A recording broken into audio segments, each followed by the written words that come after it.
The plan was to leave at 8 o'clock, nice and early. By about 10 o'clock, we were nearly ready. By 10:30, we were about 4k's from home. Starting the ascent to Taylor's Ditch. It's a long, slow grunt up a track that's become a real mess over the years.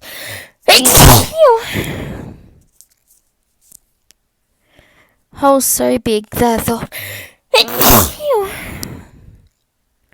we'd lose the Land Rover in them. Mudslide Creek crossings. I don't know how many times we stopped for fallen trees. We brought the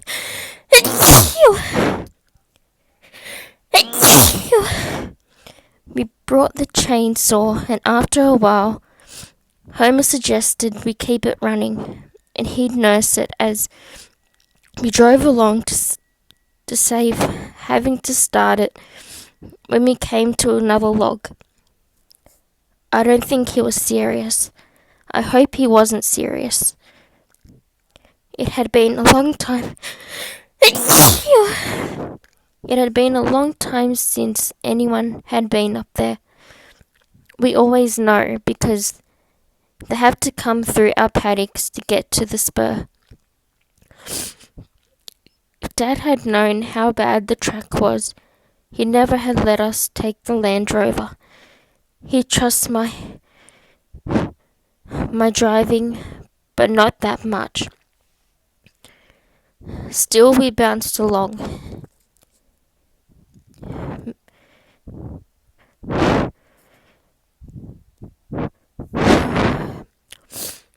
Me wrestling with the wheel, doing a steady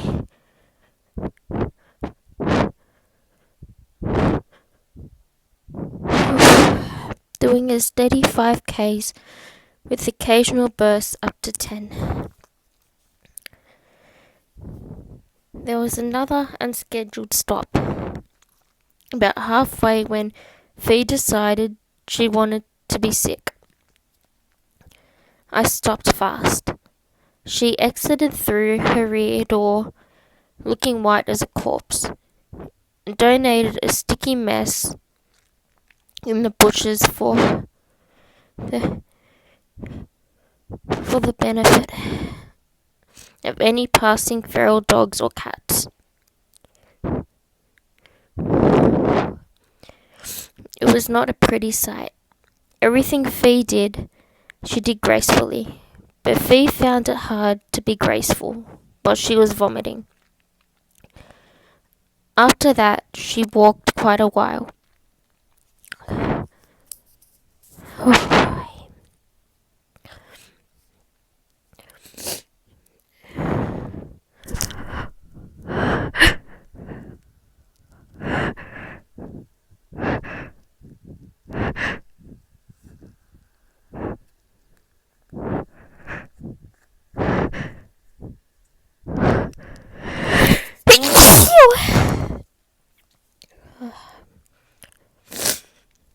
But the rest of us continued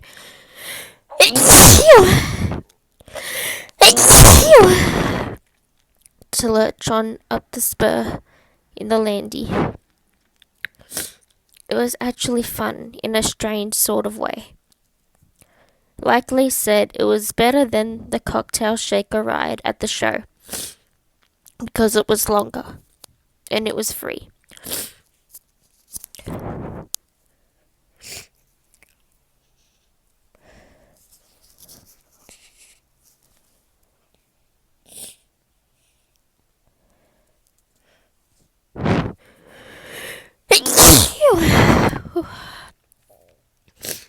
We were actually missing the show to come on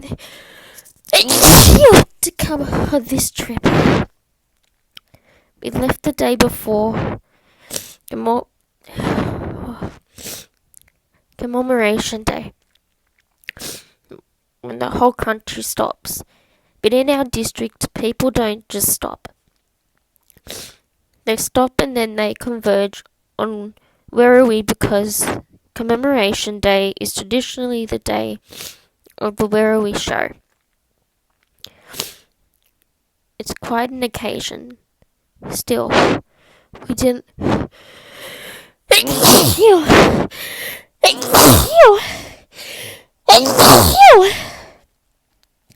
We didn't mind missing it.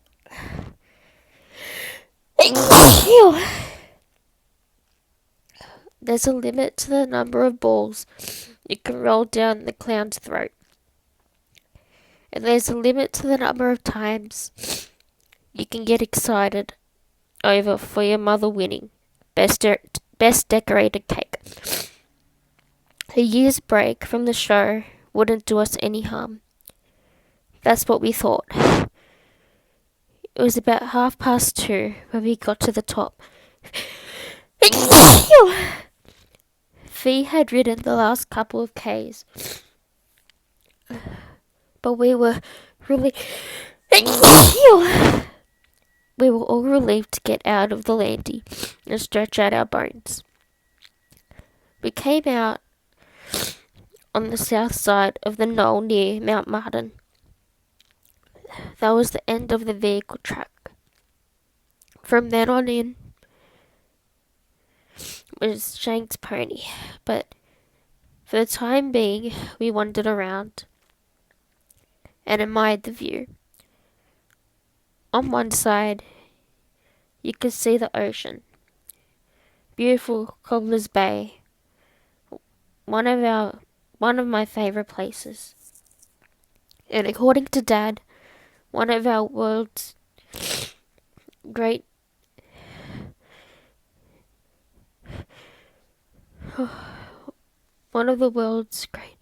natural harbours. We use only by occasional fishing boat or cruising yacht.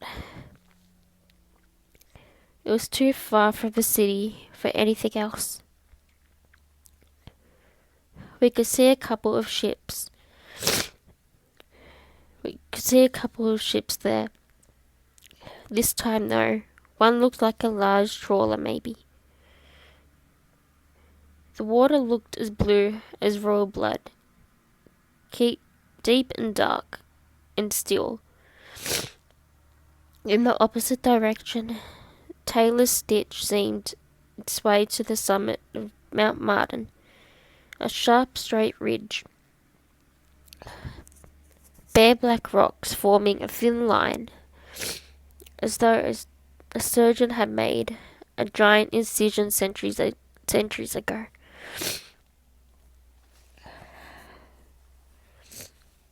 I think that's enough reading for now. Going to blow my nose.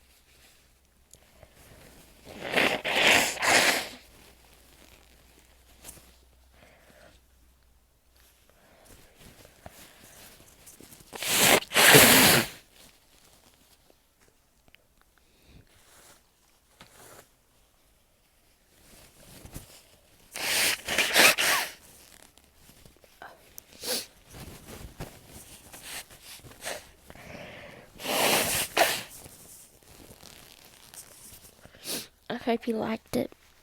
Bye, guys.